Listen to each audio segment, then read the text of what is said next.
Donc ici, par exemple, c'est juste des petits rappels pour vous aider un petit peu dans les calculs, parce que je pense que vous maîtrisez assez bien les notions principales des cours.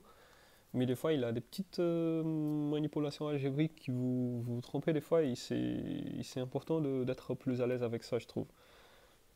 Genre, par exemple, quelque chose de logique. euh, je ne dis pas que c'est logique dans le sens que c'est facile, c'est de la logique mathématique. Donc par exemple ici, on sait que la tangente hyperbolique, c'est le sinus hyperbolique divisé par le cosinus hyperbolique. Pareil comme pour les fonctions trigonométriques, hein. Donc le sinus hyperbolique, on a vu la définition, c'est la exponentielle de x moins la exponentielle de moins x divisé par 2. Et le cosinus, c'est presque la même chose, la différence c'est le signe là, donc c'est l'exponentielle plus l'exponentielle de moins x divisé par 2. Donc ici, par exemple, je peux simplifier, je peux diviser le 2 par le 2, ou encore cette fraction-là multipliée par l'inverse de cette fraction-là. Donc si c'est l'inverse des 2, le 2 là, il va être numérateur. Et ici, on a comme dénominateur, donc ils vont s'annuler.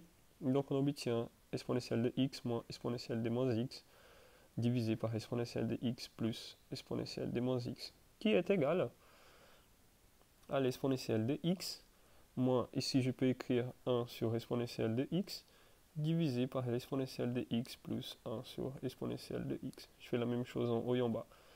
Là, on peut faire la soustraction des fractions et ici l'addition. Donc on a exponentielle de x fois l'exponentielle de x et l'exponentielle de 2x, ou l'exponentielle de x au carré, moins 1 divisé par l'exponentielle de x. Et en bas la même chose, donc exponentielle de 2x plus 1 divisé par l'exponentielle de x. Là, on annule encore une fois, donc exponentielle de 2x moins 1 divisé par l'exponentielle de 2x plus 1. Donc ce qui est vrai dans toute l'histoire, c'est que par exemple, le sinus hyperbolique de x divisé par le cosinus est égal à ça. Tout simplement. Je peux dire que le sinus hyperbolique de x divisé par le cosinus hyperbolique de x est égal à exponentielle de x moins exponentielle de moins x divisé par exponentielle de x plus exponentielle de moins x. Je peux dire que ça est égal à ça. Tout simplement, je peux écrire pareil comme j'ai écrit là. Tout simplement pour dire que si vous avez une chaîne d'égalité, tous les éléments moyens là, ils sont égaux entre eux. Ça est égal à ça, ça est égal à ça, ça est égal à ça, ça est égal à ça, peu importe. Donc si vous développez quelque chose, donc peu importe les termes que vous prenez, un couple de termes, ils vont être égaux entre eux. Ça marche? Par exemple ici, on a 1 moins 7 tiers. Donc je peux dire que ça c'est 1 divisé par 1 moins 7 sur 3. Parce que 1 divisé par 1, c'est 1. Donc là, maintenant, j'ai deux fractions. Donc n'importe quel numéro, il peut être vu comme une fraction aussi. Donc on fait 3 fois 1, 3, moins 7 fois 1, 7, divisé par 3 fois 1, 3. Donc 7, moins 7 plus 3, ça fait moins 4. Donc moins 4 divisé par 3. Ou encore, par exemple, si vous avez exponentielle moins 2 divisé par l'exponentielle. Donc je peux faire exponentielle au carré, exponentielle fois exponentielle, moins 2 divisé par exponentielle. Ou encore l'exponentielle, je peux voir comme exponentielle au carré divisé par exponentielle. Moins 2 divisé par l'exponentielle. Là maintenant j'ai une fraction qui a le même dénominateur, donc c'est exponentielle. Exponentielle au carré, moins 2. Si j'ai par exemple 2 moins 5 tiers, je peux tout simplement dire que 2, c'est 2 fois 3, donc 6 divisé par 3. 6 divisé par 3, c'est 2. Donc moins 5 sur 3. Donc tout simplement égal à 6 moins 5 divisé par 3. Donc ici, un tiers. Si c'était par exemple 2 sur 5 moins 1 sur 4, donc 4 fois 2, 8. 5 fois 1, 5. Divisé par 5 fois 4, 20.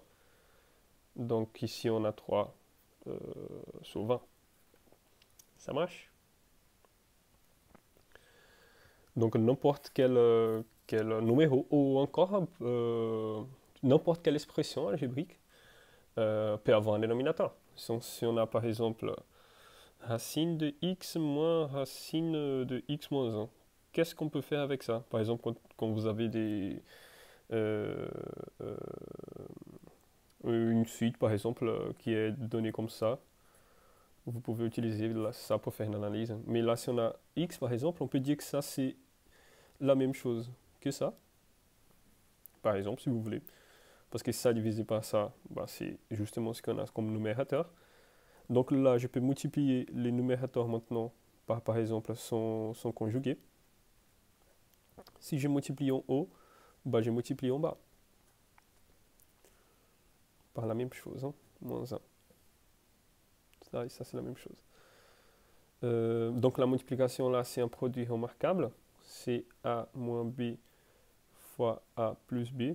Donc vous voyez combien est-ce que c'est ça? A2 moins B2. Donc la racine de x au carré ici, on va dire que x est positive.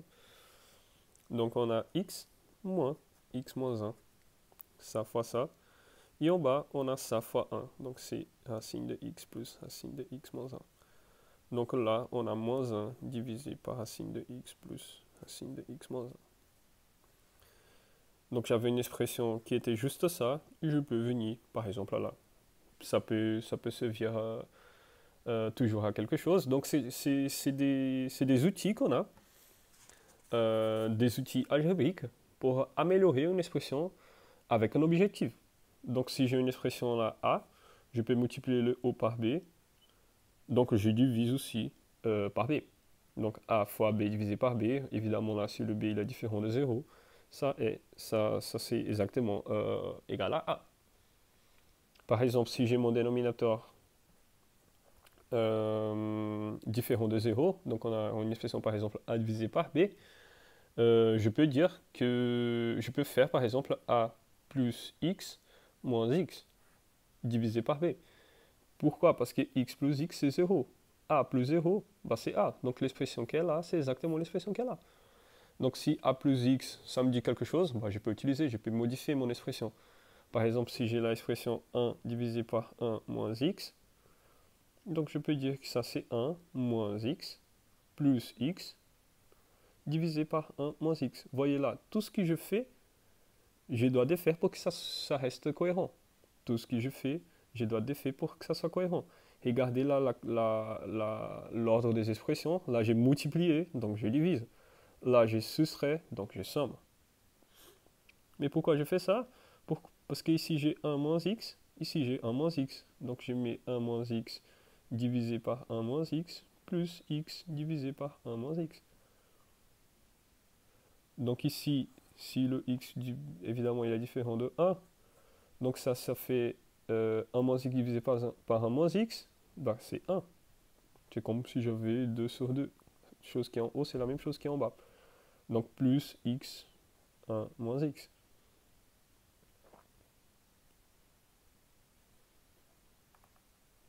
Donc cette expression-là, elle est exactement égale à cette expression-là. C'est aussi un exemple de manipulation qu'on peut faire.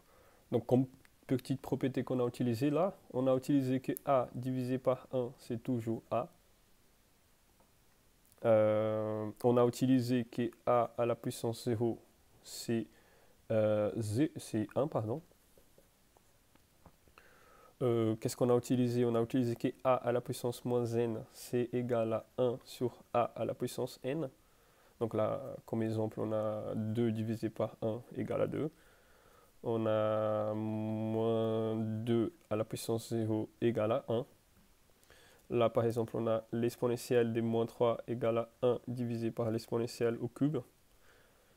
Donc, plein de petites propriétés. Hein. A à la puissance m fois a à la puissance n égale à la puissance m plus n. A à la puissance m divisé par a à la puissance n égale à la puissance m moins n. La racine de a, la racine carrée de a au carré, c'est a, si a est positive. La racine de a, c'est a à la puissance 1 demi. et comme ça, plein de petites propriétés. Ça marche?